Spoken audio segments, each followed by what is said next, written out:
माशाल्लाह आज तो टर्किश लग रहे हैं। थैंक यू सो मच वसी, आपने इतनी बड़ी बात कह दी कि मैं उनके बराबर खड़ी हो गई हूँ। मैं उनके बराबर बिल्कुल हो ही नहीं सकती हूँ। एक तो मैं सबसे छोटी थी और दूसरा मुझे कोई मुंह नहीं लगाता था और मुझे कोई कुछ समझता ही नहीं था। आपने कहा लेकिन अब तो मैं साबित करूंगी कि मुझे समझा शादी जाए। हो गई थी और शादी के बाद मेरे हस्बैंड मुझे अलाउ नहीं कर रहे थे, कुछ उनकी अपनी बैकग्राउंड्स की वजह से, कुछ आर्मी में थे इसलिए। उसके बाद फिर बिलाखिर बेचारे को हार माननी पड़ी। अच्छा, आपको पता है ये जो हमारे ड्राइवर हजरात होते हैं ना, इनकी एक लिंगो होती है जी। और ये बाज़-औक़ात कोई दूसरा ड्राइवर जो है वो गाड़ी तेज़ निकाल के ले जाए तो फिर वो बड़ी तेज़ गाड़ी चलाते हैं और फिर कहते हैं देखिए मैं किमें लेट कटी है। हाँ, है ना? बिल्कुल भी ना, वो लेट भी तो कटनी होती है ना। तो आपने जैसे लेट कटी है वैसे कम लोगों ने लेट कटी होगी। बस अल्लाह का शुक्र है कि लोगों को मेरा काम अच्छा लगा और ऑफर्स होती चली गई और वही मैंने ऐसे ऐसे करके रिक्शे की तरह जगह बना ली। लेकिन कम से कम भी मेरे ख्याल में आपका सफर बाकियों से 30 साल। जी काफ़ी कम, काफ़ी इससे भी ज़्यादा। मुझे तो अभी बाकायदा काम शुरू किए हुए मेरे ख्याल में 10 साल ही हुए हैं। हाँ, बाकी तो 30 35 40 हाँ हाँ इतना ही हुआ है। शुरू में मेरे शादी से पहले मैं किया मैंने 1-1.5 साल, जब वो हाय मेरी अंगूठियाँ और कुछ छोटा मोटा 50-50 था, लेकिन फिर शादी हो गई, फिर ख़त्म हो गई बात। तो लेकिन फिर मैं वही बात करती हूँ कि मैं नहीं समझती कि मैंने कुछ मिस किया, क्योंकि मैंने बहुत प्यारी औलाद पैदा की, एक फैमिली बनाई और मेरे रिश्ते बनाए और वो बड़ी इंपॉर्टेंट बात होती है जो अब सब रिश्ते मेरे साथ हैं माशाल्लाह। तो वो मैंने सही वक्त पे सही काम। मैंने कहा अब मेरा टाइम है। हाँ, अब बच्चे भी बड़े हो गए पूरी कर दी। हाँ, ये फर्क है कि तब मैं हीरोइन थी, अब मैं हीरोइन की अम्मी बनती। ये फर्क है। अब्बास साहब के लिए तो आप अब भी हीरोइन हैं। हाँ, बस शुक्र है उन्हीं की रह गई हीरोइन।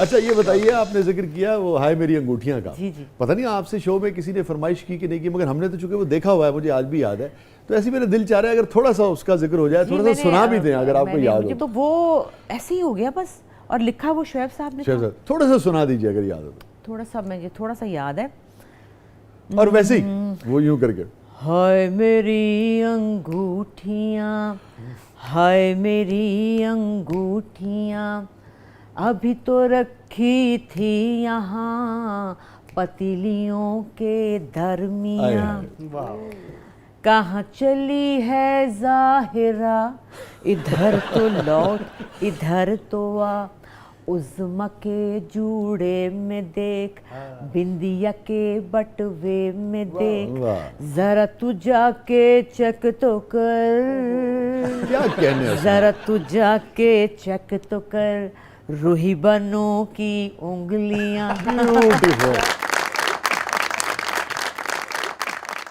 ब्यूटीफुल। तो बस ये ऐसे खेल, और वो वक्त था कि जब सुबह हुई तो मैं परेशान होगी कि क्या हुआ है, ये क्या हुआ है, मतलब हो तो ओवरनाइट। हाँ जी। ऐसे मतलब समझ नहीं आई कि क्या अचानक, क्योंकि उम्र भी छोटी थी, इतनी पता भी नहीं था कि है क्या, पागल होगी दुनिया। तो वो भी एक वक्त था, और एक वक्त ये था जब गवांडने हुआ है। वो भी बहुत कम, वो भी ऐसे ही था कि सुबह हम उठे तो हम बहनें पागल होगी, फोन हमारे टूटने वाले थे, बैटरियां खत्म हो गई थी कि ये हो क्या रहा है। तो जब आपने शोएब साहब वाला किया था हाय मेरी अंगूठियां, उस वक्त आप शादीशुदा थी? जी जी शादीशुदा थी। उस वक्त अब्बास साहब को एतराज नहीं हुआ इस पे? नहीं, अभी बाजी बहाने से ले गई थी मुझे। अच्छा। नहीं, मगर बहाने से तो फिर उसके बाद दोबारा तो नहीं किया फिर मैंने। अच्छा, नहीं मैं इसलिए जानना चाह रहा हूँ कि अब तो ये ना कि भाई इतना काम है कि हो सकता है कि कोई काम चले कोई शख्स ना देख पाए। नहीं, एक और भी वो असल जो मजेदार बात हुई थी ना, वो ये हुई थी कि मैंने काम नहीं किया, फिर छोड़ दिया था, और बस शादी अभी होने ही वाली थी। अच्छा, हुई नहीं थी? नहीं, अभी बातचीत चल रही थी, तो वो इसलिए इजाजत मिली कि चलो कोई बात नहीं। लेकिन उसके बाद जब मैंने दोबारा से ये शुरू किया है, इफ़ी जो है हमारे डायरेक्टर लाहौर के बड़े मशहूर, वो मुझे बहुत ऑफर करते थे, बाजी कर ले बाजी कर ले बाजी कर ले। मैंने कहा इफ़ी मैं लंबे मुद्दे लटका के नहीं कह सकती मेरी बेटी अगवा हो गई। तो मतलब मैं भी अपनी तरफ से कोई आर्ट फिल्म करना चाहती थी ना, दिमाग में तो बड़े लोग थे ना कि हमने तो समीता पाटिल बनना है और शबाना आजमी बनना है। उसका एक बैकग्राउंड भी तो है ना, तो वो नहीं, अहमद बशीर की बेटी हो और वो फैसा मुमताज मुफ्ती और वो ख्याल था कि कुछ ऐसा ही करेंगे, तो वो ये ऑफर होती थी। मैंने कहा मैंने नहीं करना इफ़ी। उसके बाद फारूक मैंगल ने मुझे बुलाया और कहा कि एक टेलीफिल्म करनी है वो, लेकिन जाना सरगोदा है। ले सरगोदा कौन जाएगा, और 3 दिन रहना है। हेलो, सरगोदा कौन जाए, वहाँ से यहाँ 3 दिन जाते हैं। नहीं, इनकी तो बीवी ने मना ना किया था, मेरे मियां ने मना किया था। तो मेरी बीवी तो खुश होती है, उसमें लगता है सबसे ज्यादा महफूज यही है ये। तो उन्होंने मुझे कहा कि नहीं आप, मैंने तो खैर बात ही नहीं की ना कि सरगोदा कैसे जा सकते हैं, लेकिन मेरा दिल मचले, कैरेक्टर अच्छा था। फारूक डायरेक्टर भी बहुत अच्छा एक चौधरानी का रोल था जो अपने मियाँ की शादी कराती है, बड़ा अच्छा रोल था। फिर दोस्त साहब थे उसमें। हाय कहूँ क्या करूँ, मैंने क्या किया, अपने ड्राइवर को मिलाया साथ, जो उनका ड्राइवर था उसका। मैं क्या वेखी तू दसी ना ਤੇ ਅਸੀਂ ਸਵੇਰੇ ਸਵੇਰੇ ਨਮਾਜ਼ ਵੇਲੇ ਨਿਕਲ ਜਾਵਾਂਗੇ ਤੇ ਸ਼ਾਮ ਨੂੰ ਘਰ ਜਾਵਾਂਗੇ। तो जाना से सरगोदे। उन्होंने कहा है बाजी जी, मैं क्या चुप करके बोली ना। मैंने कहा बात से कि हमने ये रायविंड के पास एक गांव है, ये यहाँ पे जाके तो हम आ जाया करेंगे, तो शाम को घर आ जाऊंगे। उन्होंने कहा अच्छा चले ठीक है। लो जी सुबह 5 बजे उठ के मैं पूरी रात वैसे भी सोना टेंशन से झूठ, और मैं जनाब पीछे पड़ी होती थी, 2 बजे लेके जाता था और शाम को हम वापस आते थे। और बात की आते थे पल पल फोन करने की, अब कहाँ पहुँचे, अब कहाँ पहुँचे, अब वो 3 घंटे का सफ़र कैसे पूरा करूँ। अभी मैं कहूँ वो टायर पंक्चर हो गया, रश बहुत है, आज तो पेट्रोल नहीं मिल रहा। आज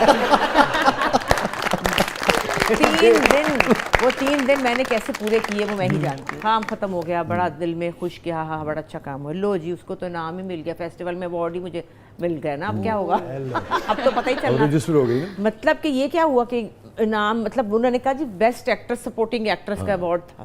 हाँ है, जब वो हुआ तो मैंने कहा, वो कहते हैं अच्छा भाई, मैंने कहा मैं खुश होगी कि इनको यकीन आया कि भी मेरा पैशन है। तो उन्होंने कहा वेरी नाइस, इतनी बात हुई।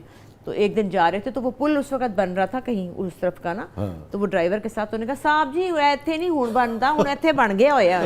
ओए तेनू किवें पता है? तो कहता है नहीं जी वो मैं इत्थे आया, कोई तू किथे आया सी? लो जी उन्हें झटका दिया, उसने बक दिया।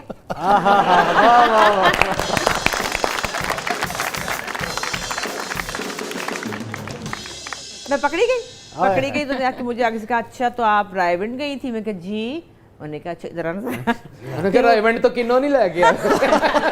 तो जब उन्होंने फिर बाद मेरी हंसी निकल गई, फिर उन्होंने मुझे क्या प्यार किया। उन्होंने कहा कि मुझे मैं आपको, आपका शौक जो है ना उसके आगे भी मैं कुछ नहीं बोल सकता। कितनी बार पकड़ी गई आप जिंदगी में? नहीं तभी पकड़ी गई थी, बस एक ही दफा, बार बार थोड़ी पकड़ा जाता है इंसान। फिर तो चलाक हो गई ना।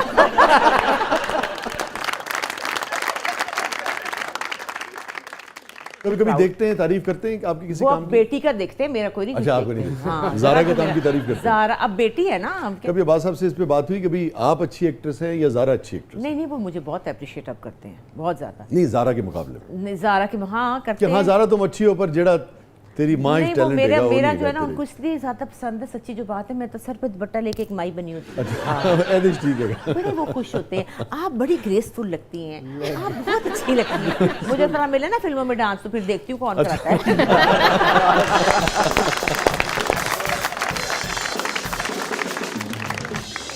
नहीं लेकिन आपने कभी कोई ऐसा कैरेक्टर किया हो जो निस्बतन बोल्ड हो? उसकी भी सुन लें। वो फंसी की फिल्म थी, फंसी बारी फिल्म, ठीक है जी। उसका नाम था एक और औरत। वो रूही बानो की लास्ट फिल्म थी। अच्छा मैंने रूही ने किया था और मैंने उनसे दोस्ती थी बहुत, तो मैंने ही करवाया था। गालियां आपने इंटरव्यू भी किया था रूही बानो साहब। उसमें ये था कि एक और औरत का मतलब है कि 2 औरतों का एक ही नाम है। अच्छा। अजरा और अजरा। मैं भी राइटर हूँ, वो भी राइटर है, और राइटर की बीवी है, और वो एक बड़ी कमाल राइटर है, मैं एक बहुत घटिया राइटर हूँ, लेकिन मैं खूबसूरत और जवान हूँ, तो मैं अपनी अदाओं से उसको जगह बना लेती हूँ और गाने गाती हूँ और बड़ी रोमांटिक होती हूँ। दरवाजा खुलता है अंदर, असल टैलेंट नहीं है। ये था। लो भैया तो काम ही सारा खराब था, ये तो ड्रामा ही सारा कहानी खराब थी। अब क्या हुआ कि वो ड्रामा जब लगने लगा, रूही चूंकि मेरे घर आती थी हर वक्त, मैंने कहा मेरे घर आए मैं आपको दिखाऊंगी। अच्छा जी, तो क्या हुआ कि वो उसमें गाना भी था। अच्छा गाना था वो जाने क्या तूने कही बात कुछ बन ही गई, वो जाने क्या मैंने सुनी। हाँ, बेड पे बैठे भी मैं औरत एक, और वो यूं यूं करके ना मुस्कुरा रही है और गाना गा रही है और लुभा रही है, हैं जी।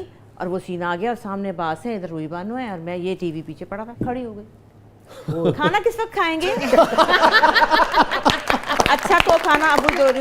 अच्छा तो फिर ये मैं ये कह रही थी कि भाई खाने का क्या सीन लगवा दूं कि क्या प्रोग्राम है? अब मुझे पता कि खत्म होने वाला सीन। जैसे ही वो दरवाजा खुला और अंदर से मैं निकली तो मैंने कहा अच्छा तो फिर फलानी बात ही होगी।